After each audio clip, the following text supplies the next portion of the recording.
Welcome back to my channel. Today we will be doing my August wrap up. So all the books that I read in August. I have my handy dandy list here. I've read 12 books this month or last month, but 2 of those 12 were DNFs, and I actually had a lot of other DNFs last month that I didn't include on this list.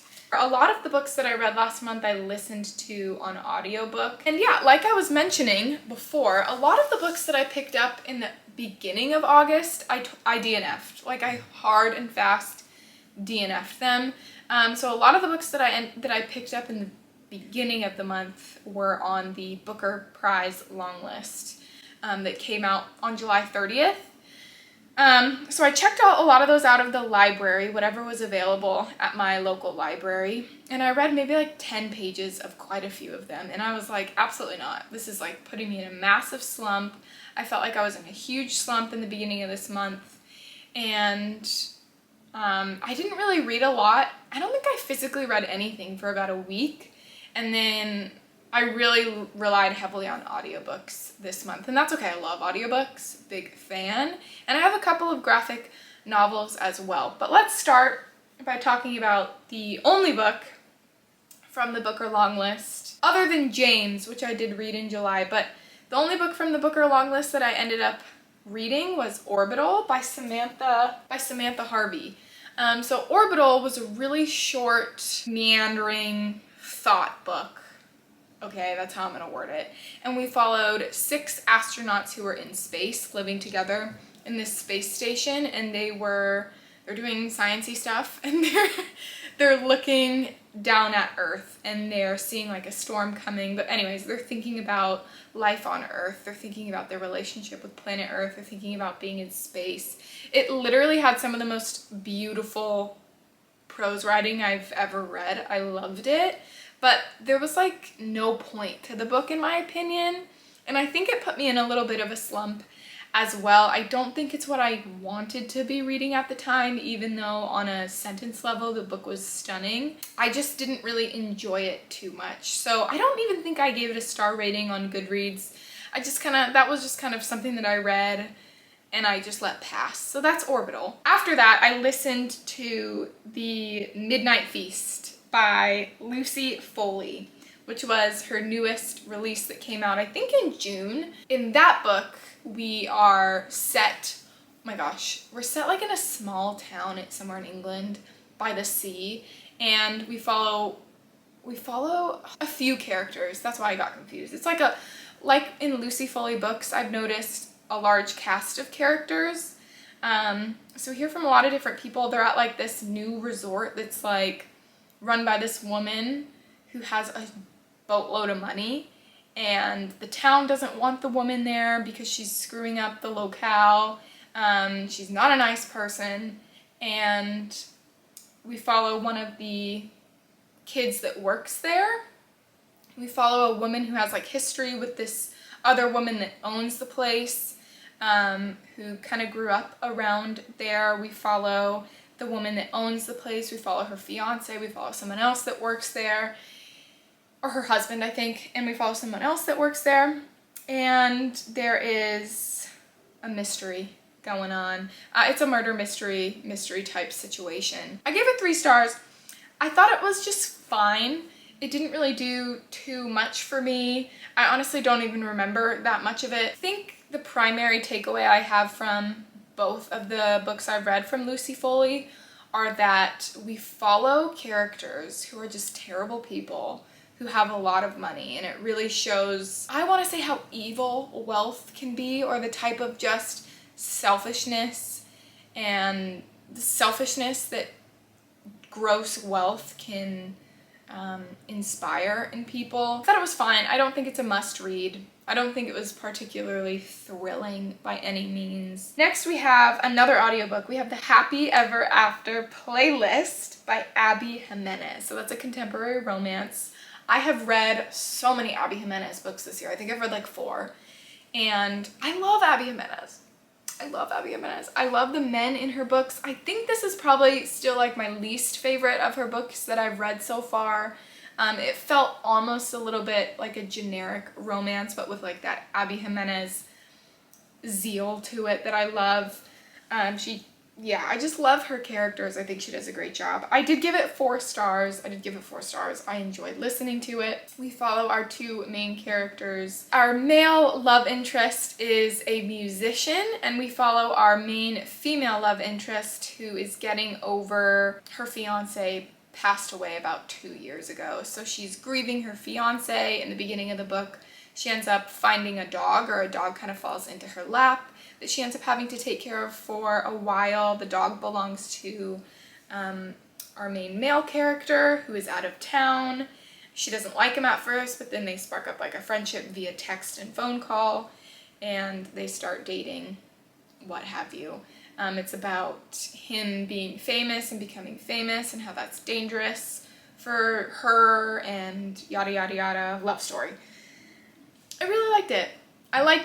I don't think that it was anything life-changing, but if you like Abby Jimenez, or if you love Abby Jimenez, I think it's a nice, easy listen. It's a cute thing to listen to. After that, we have a DNF. Okay, we have a DNF. Only one of these books was a DNF. I don't know why I thought it was 2. Only one of these was a DNF, and it's this one, okay? It's Sing Unburied Sing by Jesmyn Ward, which is a contemporary literary fiction novel following a family. I think we only hear from the perspective of the son and the mother, but they live somewhere in the South, somewhere in the American South, and the mother and the son go on a road trip to pick up the son's father from prison because he's getting out of prison.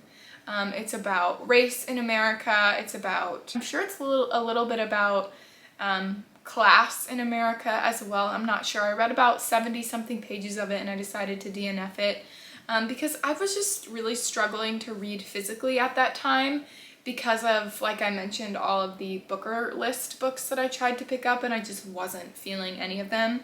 I could tell that that was a well-written book, but I'm blaming that entirely on myself. Maybe at some point in the future I'll pick that back up again. I'm not sure. After that, we have another contemporary romance that I listened to on audiobook. We have The Bodyguard, and I say it like this because I didn't like it.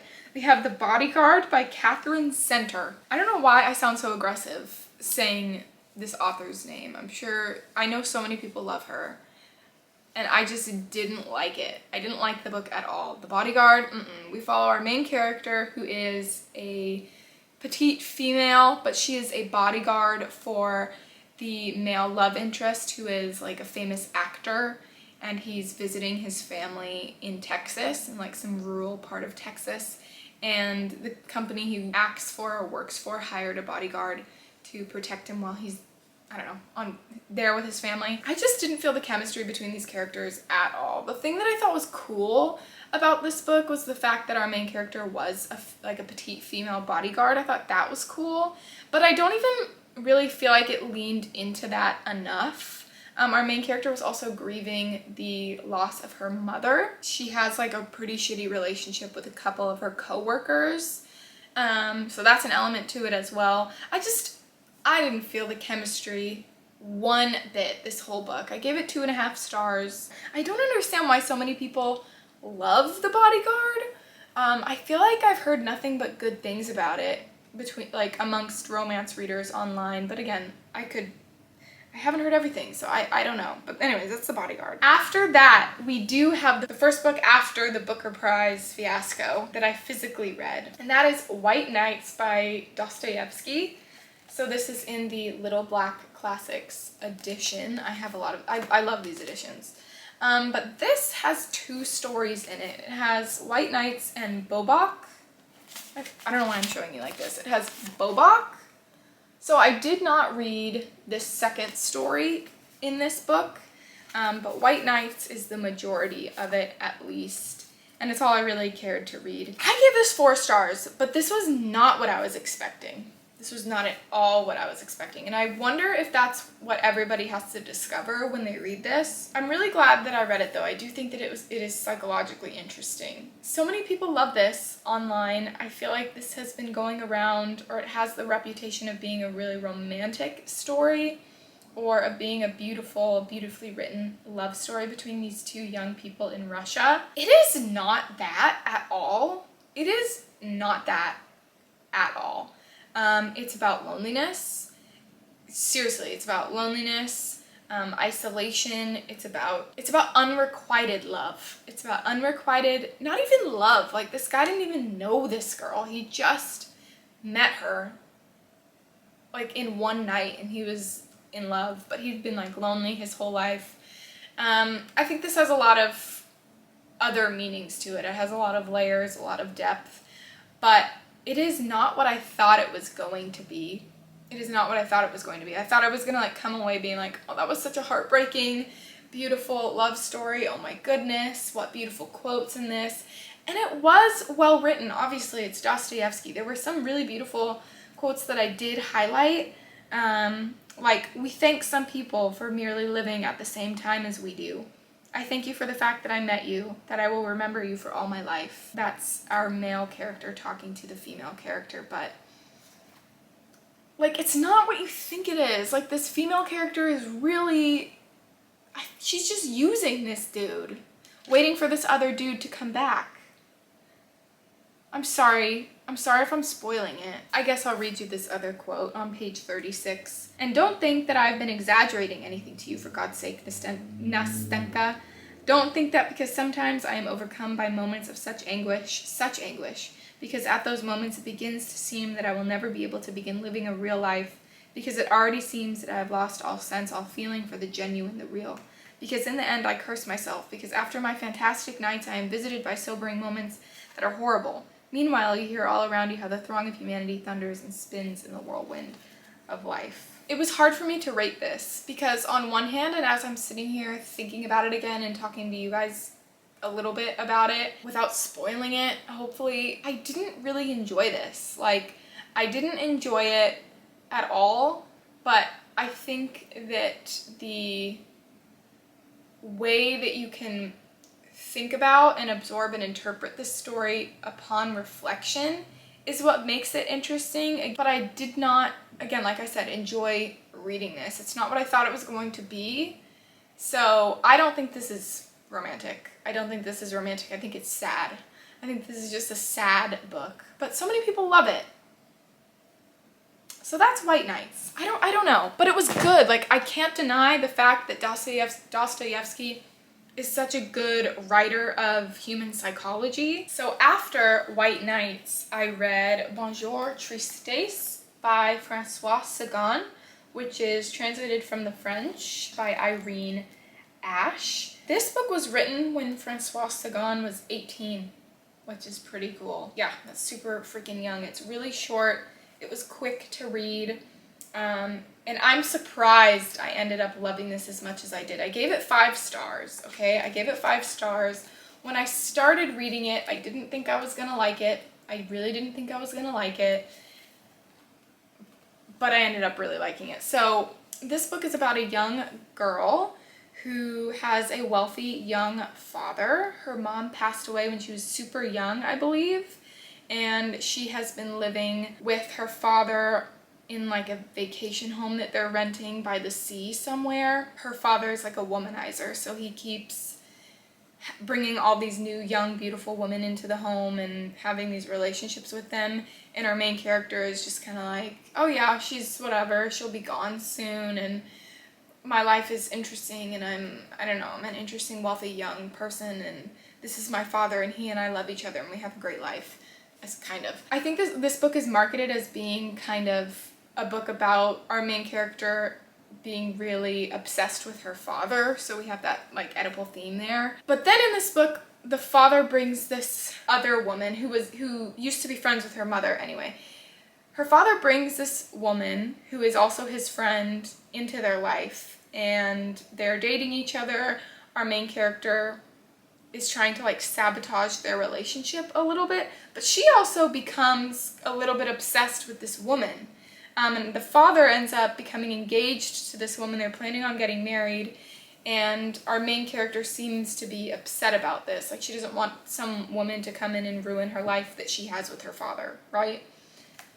But I really read this, and there's that layer of interpretation to this, but I really read this more so as it being about this young woman is pushing against, how do I word this, is pushing against the influence of a woman because she wants to deny the fact that she is coming into her womanhood, deny the fact that she has to grow up, that she is growing up, and she has this influence of like a wise, beautiful, independent woman in her life that she, I don't know if she wants to become her or doesn't want to become her. Our main character is grappling with the fact that she has to grow up and all these different women around her and the influence that she now has. I don't know if I'm wording that correctly, but I saw it much more as her obsession with this woman and not so much her obsession with her father. Although I know this is supposed to be a classic grappling with themes of a daughter's obsession with her father, or that's at least how it's advertised. I thought this was such an interesting read. I thought this was so interesting. I'm surprised I loved it as much as I did, again, because I was worried it would just be this like really spoiled, young, selfish girl who was just kind of obsessed with her dad and wanted them to have like their own life together. But it really, really, really to me, and again, I'm driving this home, it really to me felt like it was her grappling with her ideas of womanhood, the influence of womanhood around her, and her fascination with this other woman. It really did feel more like that to me. So I'd really recommend Bonjour Tristesse if you have not read it yet. I think it's totally a great book.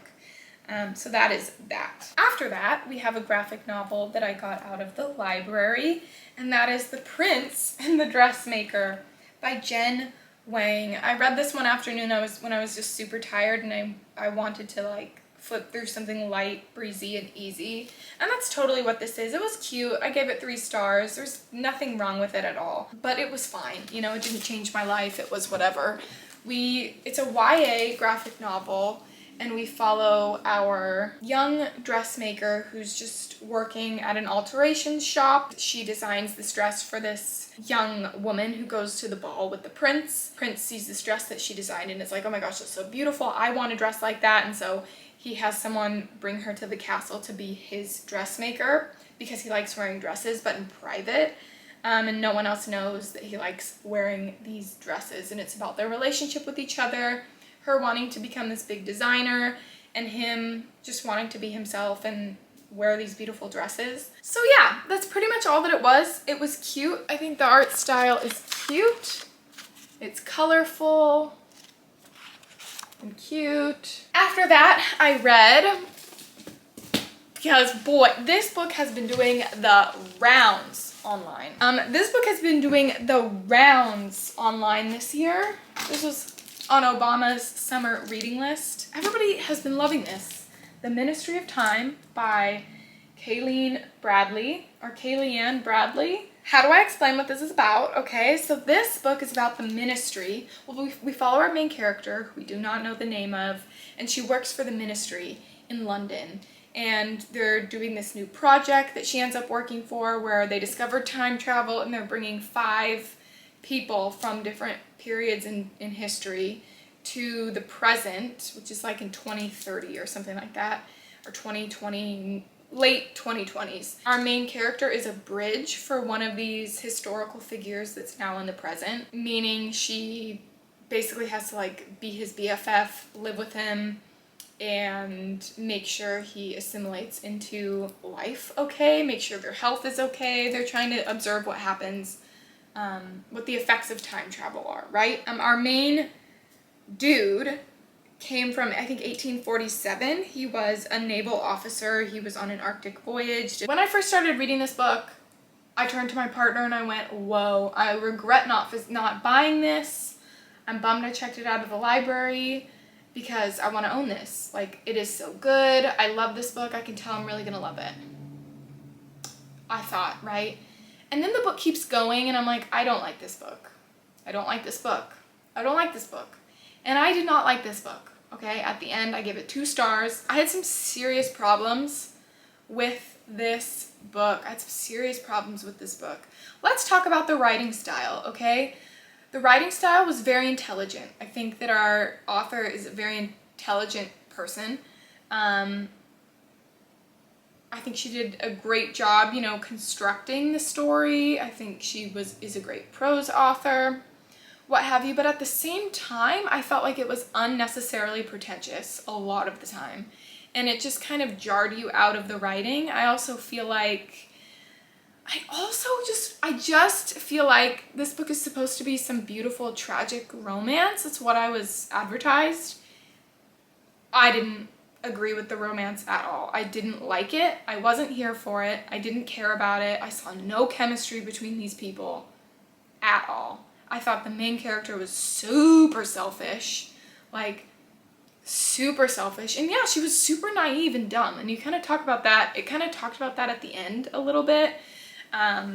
What I did find interesting about this book, though, was that our main character her mom was from Cambodia, so she is Cambodian, and she talks a lot about what it means to be Cambodian and also British, to not look Cambodian, or to look kind of ambiguous, to look a bit ambiguous. What her identity meant in context or in relation to this male character from 1847 was. One of the other bridges was a black woman, so it was about how she was observed and accepted by these white figures in history. So that was interesting, but at the same time, again, this was just unnecessarily pretentious, I feel like, in a lot of ways. And I thought our character, I don't even like talking about this book. Like, I thought our character was selfish and stupid, and there was no chemistry at all. I thought the story was boring. And also, it didn't even make sense. Time travel is a difficult thing anyway, but it didn't even make sense at the end, and I feel like the book was trying to be too big for its boots. You know what I mean? It didn't do it well. It didn't do any of the little elements well. It didn't tie anything up well at all. The time travel element, the romance element, the personal elements of it. I don't think this is a good book, and I know so many people really love it. And I think that's really great for them. You know, I'm really glad so many people love this book. I am not one of them. So that's The Ministry of Time. Then my battery's about to die. I read The Moth Keeper by Kay O'Neill, which is a middle grade graphic novel, which just has the cutest art style ever. Cutest. I don't even know what page I'm on. But this is the author of the Tea Dragon Society books, which are just so cute. I think read the Tea Dragon Society books. This is about a young person who is becoming like the Moth Keeper for her town/society, and they're like the Night People Society. And this was a lot about just, you know, finding what's important in your life. It's about loneliness as well, finding community, caring about what you do with your time, and not being so hard on yourself. So this was super cute, easy breezy read. Glad I read The Moth Keeper. I think I liked it better than The Prince and the Dressmaker, but yeah, I also preferred the art style. Okay, the last 2 books we have, I listened to on audio. I finally listened to Icebreaker by Hannah Grace. Okay, shocked. I'm shocked, but I really liked it. So much so that I'm currently listening to Wildfire, which is the 2nd book in that Maple Hills romance series. I didn't like it right when I started listening to it. I was like, oh my gosh, I'm gonna be so annoyed by this book because we're just following like college age characters who for some reason are mostly wealthy kids, which is just something that I don't like. I'm like, really, a lot of you have like super wealthy parents who are just able to have open bar parties and like do fancy things and blah, blah, blah. That's not realistic, but you know, I digress. I was so entertained by this book. So entertained by this book. I'm sure a lot of you know what this book is already about, but we follow our main male character who is a hockey player and our female character, Anastasia, I remember her name, who is a figure skater.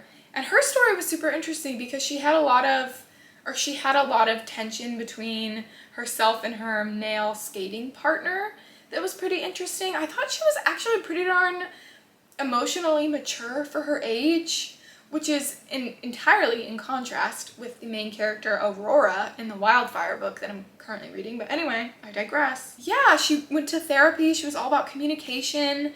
And then our main male character was like this big, burly, protective hockey player who was also really respectful and nice. And I was just here for the drama. I was here for the drama of that book. I am shocked, but I was into it.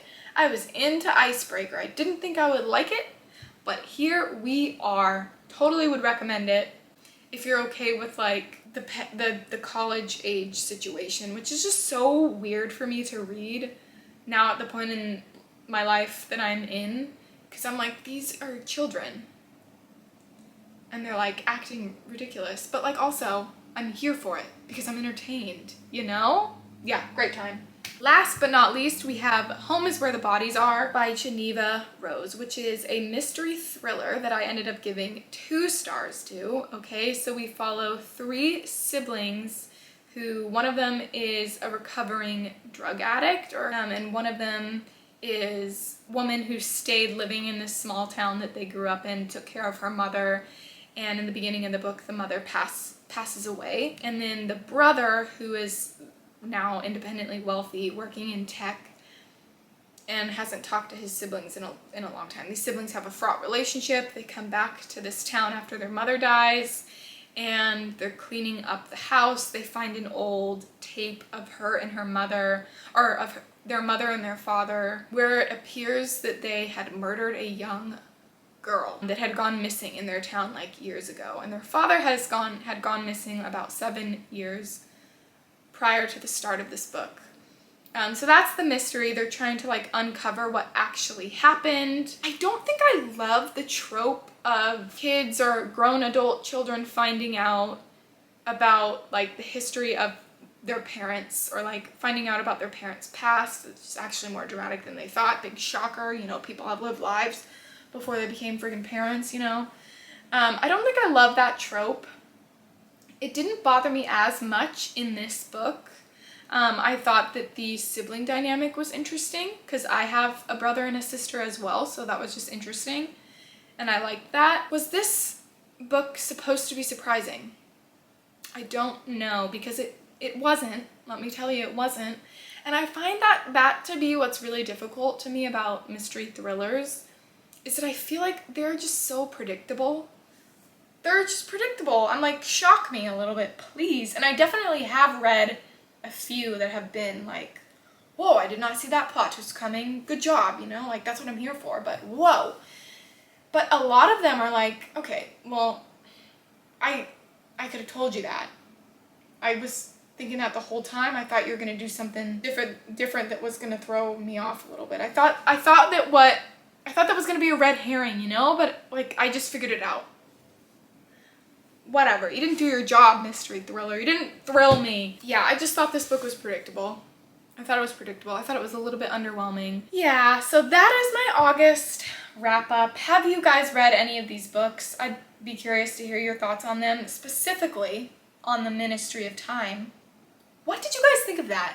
Please, tell me what you guys thought of that, because I've heard some negative reviews, but I've primarily heard positive. And I don't like the Ministry of Time. I don't like it. I hated the main character. I didn't like the tone of the writing. It wasn't romantic. There was no chemistry between the characters. They did a terrible job wrapping it up. Disappointment. It's one of my top disappointments of the year. I was excited. I was so excited to read it. Anyway, again, Thanks so much for watching. I hope you all have a great rest of your day, and goodbye.